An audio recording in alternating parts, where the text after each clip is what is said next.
Hello and welcome to the Google Sites Fall 2020 training.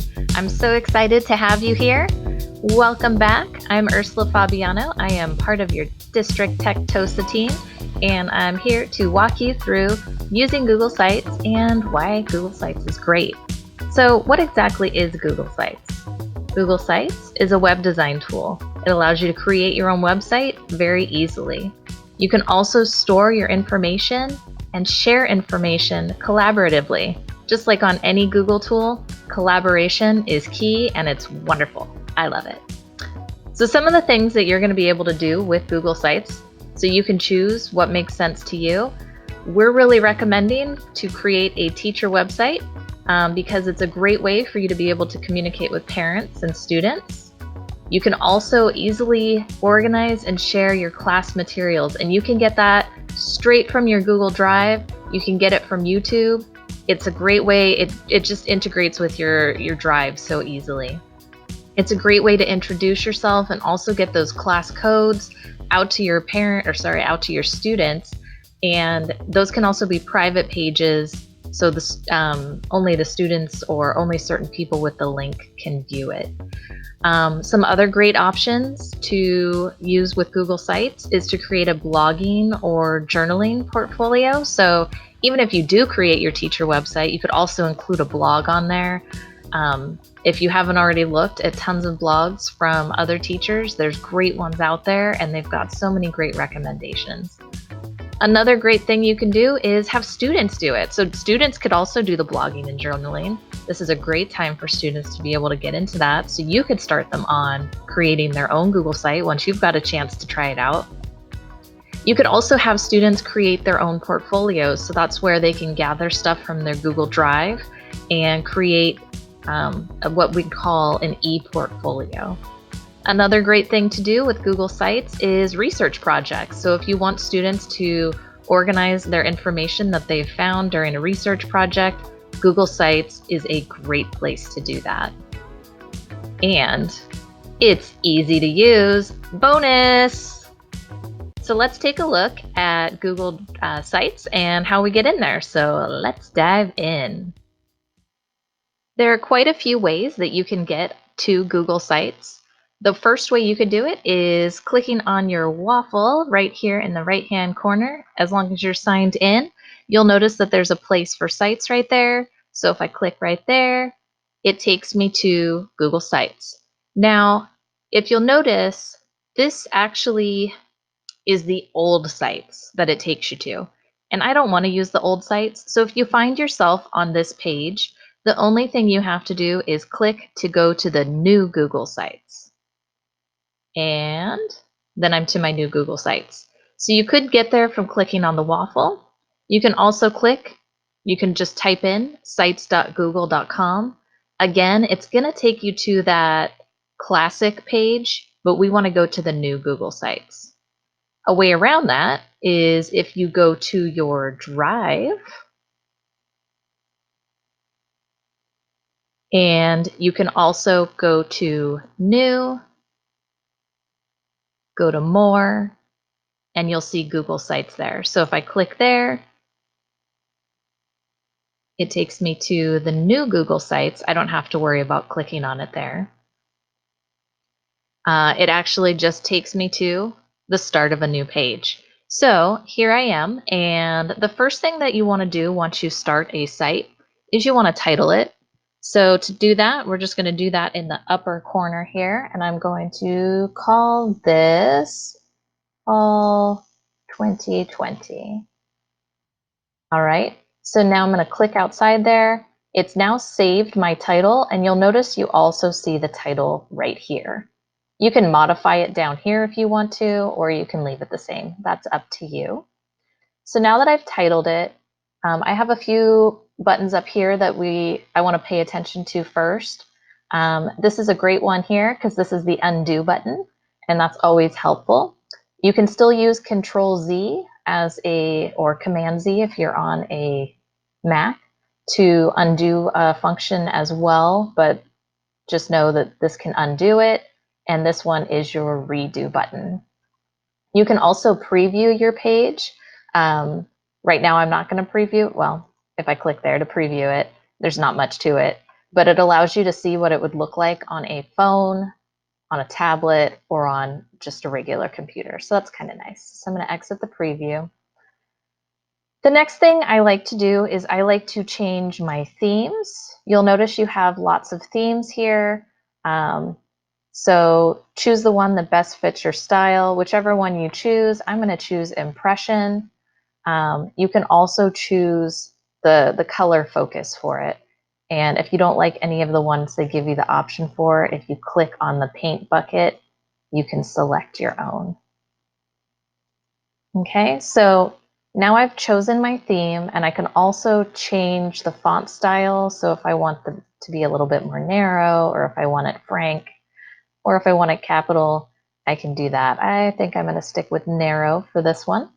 So now that I've changed my theme, I'm going to go back over here to insert, because that's going to be the one tab that I'm going to want the most.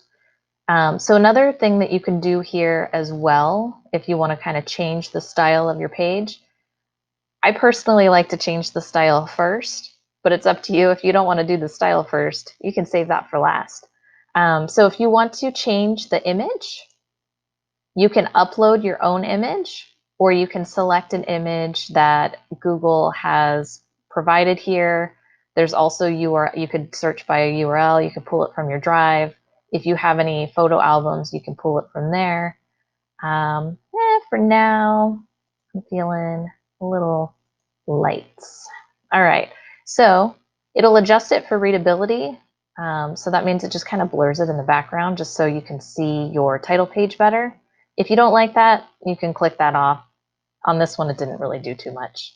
Another thing you can also do here is change the header type. So if you want it to fill your whole page, if you just want it to be a large banner, a smaller banner, or if you only want it to be your title page. So this feature is going to be important because you can change it on all of the pages you could create. So up to you, whatever you like. I'm just going to keep it on the large banner for now. You can title your page. So if I want to, well,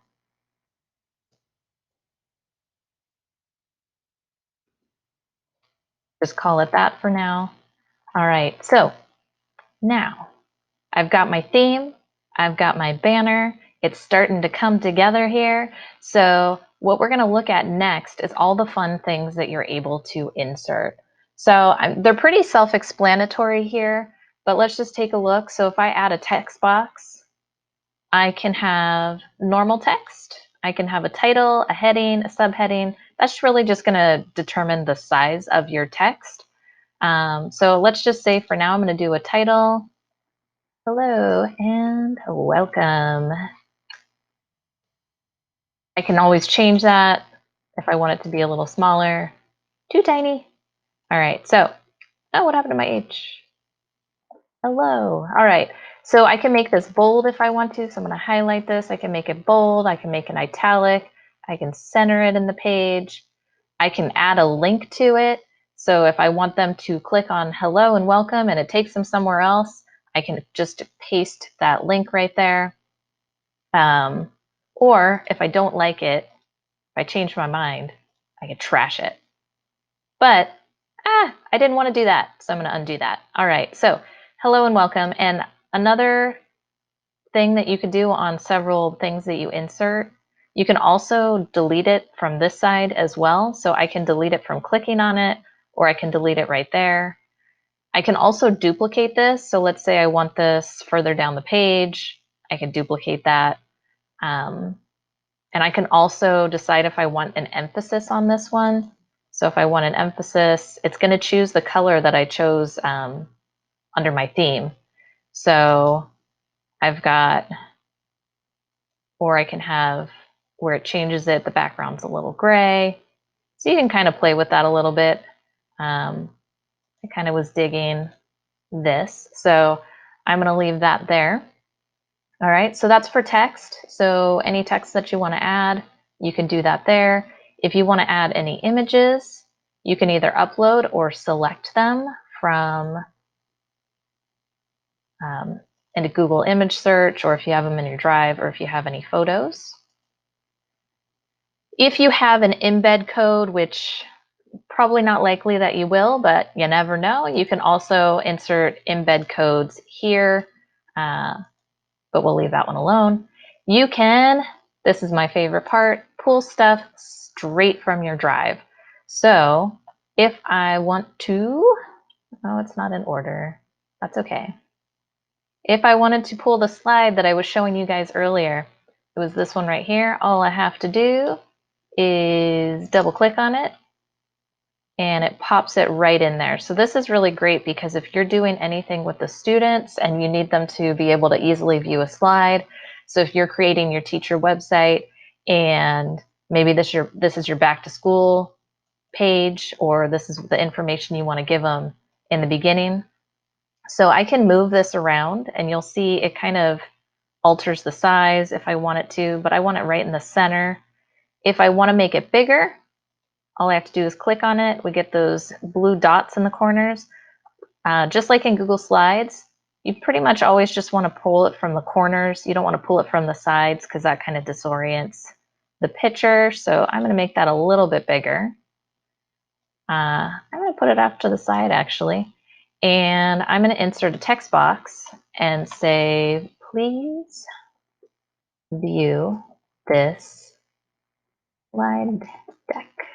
So what I can do too is if I hover over this section here, I can pop it right here and it'll be right next to the video. So you can put things right next to each other as well. All right, so that pretty much covers this top part here. So you can pull again from your drive. So it does have your drive here. If you want it to be specific about where you're pulling from, you can scroll all the way down here and you'll notice there's forms, sheets, slides, docs, and a few other things there too. And we'll go more into this stuff in just a minute, but you can pull specific ones if you scroll down a little bit there. You can also select different layouts. So if there's a certain kind of style that you're looking for, so if I wanted to just go ahead and do this, I can do that, which was kind of similar to what I was doing up here, but you know, it's pre-made, so it's kind of nice. I can also have this where I can add images easily, and you can edit these images very easily. So if I do a Google image search for, I bet you can't guess, cats. Ooh, that's a beaut. Oh, I like this guy. All right. So if I add a cat there, I can still, if I double click on it, I can crop it. I can link just that image too. I can uncrop it from here. I can do a few different things. So that's so cute. All right, so you can choose different layouts here, whichever one suits your fancy. You can also add collapsible text. That just means whenever people are on the website, so let's say you've got a very long statement and you don't want it to take up a ton of the page. You can use collapsible text there, so then if people want to expand that on the website, they can. You can do a table of contents, which is always helpful if you've got a lot of content on one page.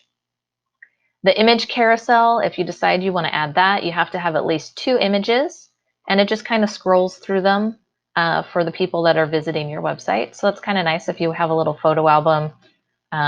Might be difficult now because we're not really taking pictures of the kids, but maybe you could show off some of the student work if you've got images of that. You can add a button. Buttons are kind of nice. You can name the button. And I'm just going to do google.com for right now. But you can have that button take them somewhere. So if I click that, I can say that this will take them back home. You can add as many buttons as you want. Usually they are used to take people somewhere. You can add dividers that kind of break up your page if you need to break up your page at all. And those can move around too. You just need to get those 4 arrows and then you can move it where you want. You can add placeholders. That just means you can add other things there. So maybe if you know you're going to be adding a video later, or you're going to be adding something from your drive, you can just put a placeholder. For YouTube, you can insert videos straight from YouTube if you have, if you know what you're looking for. So if I'm looking for something on nouns, you're going to have to make sure that it's approved for PSUSD. So don't just willy-nilly add these guys. You got to take a look to make sure that they are available. But for this presentation, I'm just going to get real crazy. I'm just going to add it. So that video is now straight onto the website. The kids don't have to go anywhere else. It's all embedded. So that's really nice. Another thing that you can add is a calendar. This is a really nice thing to add if you're using your Google Classroom to make assignments and you're having due dates on the assignments, because if I click on calendar, I can choose. I don't think I have any with any assignments that are due, but I can choose whichever calendar I want to embed. And so then that way the kids will get a quick look at any things that are due in the classroom. So that's also really nice. You can add a map if you want to, and then this is what I had mentioned before. These are things from your drive. Whew, that's a lot of stuff. Sorry if I went too fast, but hey, this is a video, so you guys can slow it down and check out what you need to. We're almost done. So the next thing that you might want to pay attention to, so we've got a lot of stuff there, is pages. Because you don't want to have everything all on one page. You kind of want to spread out the love, right? So I don't want to just have a home page. I might want to have, and I'm going to go down here, a new page that has just photos on it. Done. All right, so now I've got a whole new page. I can add photos or whatever it is that I want to add to the site. If I go back home, I can go back and edit that one. I'm going to go back to photos, and maybe I want to add, I don't want to just put all my photos here. Maybe I want to have the students be able to navigate to a smaller selection of photos.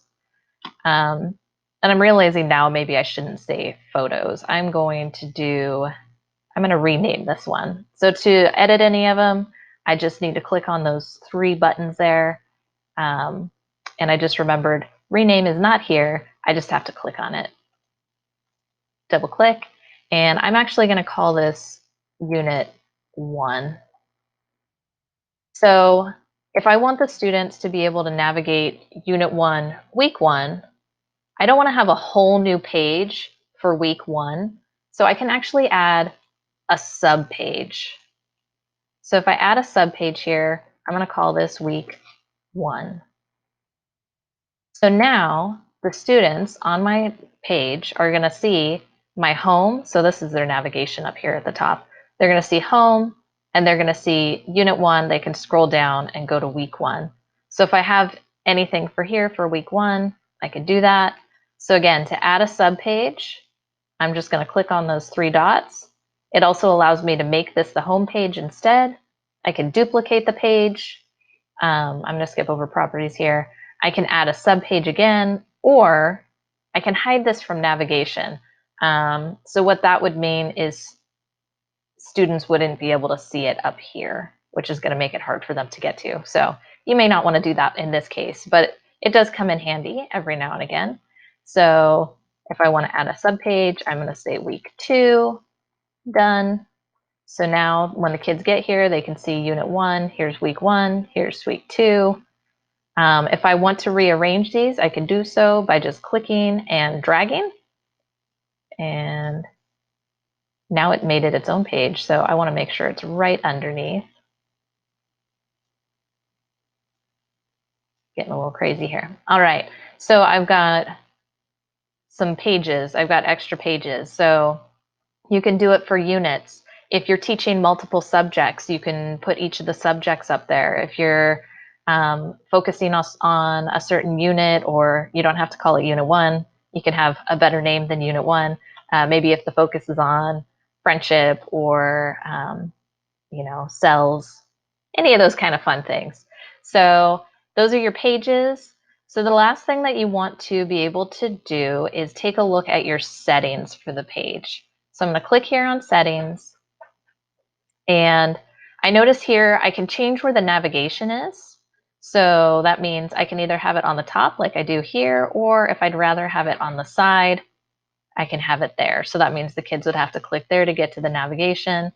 Whatever your preferences is, sufficient. Brand images, that's if you want to insert a logo. So maybe if you want to insert your school logo, you can do that there. Viewer tools, we don't really need to worry about this. We don't need to worry about analytics. If you want to have an announcement banner, that's where you would add that there. So main thing that you're going to focus on is the navigation on this one, if you want to change where it's at. Next up, I'm going to click on the 3 dots here, just so you can see if I made some changes and I really didn't like any of the things that I did. I can go to version history just like you could on a Google Doc, and I can change it back to an old version. I can duplicate the site if I want to have something similar. So if I've got, maybe if I'm teaching 2 classes and I want to have a different site for each class, but I want to have some of the same material, I can duplicate it.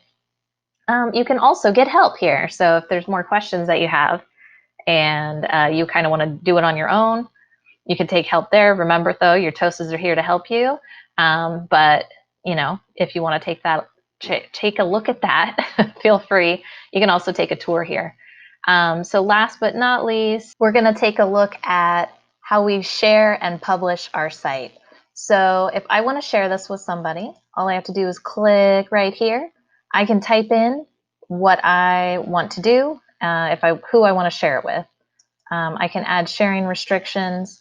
If I am sharing it with people, that means that they are able to edit it if I set them in there that way. So if I decide I'm going to share with Eddie, I'm going to click whether or not I want him to be an editor or if I just want him to be able to view it. So that's going to be really important if you're sharing it via email, and that just notifies them. I'm going to cancel that because I don't think Eddie needs this. So I can also share just the link, but if I want to share the link, I have to publish the site first. So I'm going to go ahead and click publish. And now I can also check my publish settings. So I can change again my ending of my website. I'm going to go out of there and I'm going to go over here to the link. There's my published site link, but I want to make sure that it's viewable for, my apologies here, I'm just clicking all over the place. I want to make sure it's available for people, maybe if I'm giving it to parents. So I want to make sure that it's not just for Palm Springs Unified, unless I only want people in Palm Springs Unified to be able to see it. If it's restricted, that means I have to invite people individually. So if you're having students create sites, I would recommend one of these top 2. But if you want parents to be able to access the site, or if you want people to be able to access it that aren't signed into Palm Springs Unified, then you're going to want to select anyone with the link. So I'm going to go ahead and click done.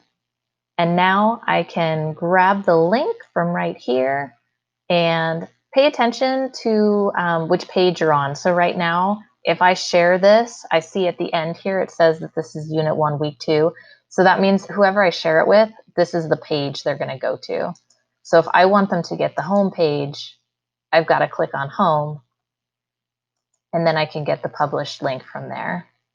So I can copy that link, paste it wherever I want, send it in an email to parents via Synergy, send it to students via email or in Synergy, all those fun things. So hopefully that wasn't too much, too fast, but like I said, you can always go back and view it later. So let's just take a quick look at this last bit here. So we dove in. Hopefully you didn't feel like you were drowning or sinking. But just a reminder that your Tech TOSA team is here to support you. Bhavani and I are here for elementary support or primary support. You can email us individually, depending on your school site, or you can email us both, and it'll go to both of us at primarysupport.psusd.us. Or if you are secondary, you have Eddie and Kathy as your secondary support. You can, again, email them individually, or if you want to reach both of them, that would be secondarysupport@psusd.us. Thank you so much for taking the time to participate in our professional development. I hope it was helpful for you, and I hope that you're able to get those Google Sites, your teacher website ready for the students. I know we don't have much time, but I have faith in you. You guys rock. You're awesome. So one last thing for technical support. So if you need anything plugged in or uploaded or any of that kind of stuff, you're going to need to contact Help Desk for that. But moving on, thank you so much. You guys are awesome, and we'll see you in Zooms. Have a great day.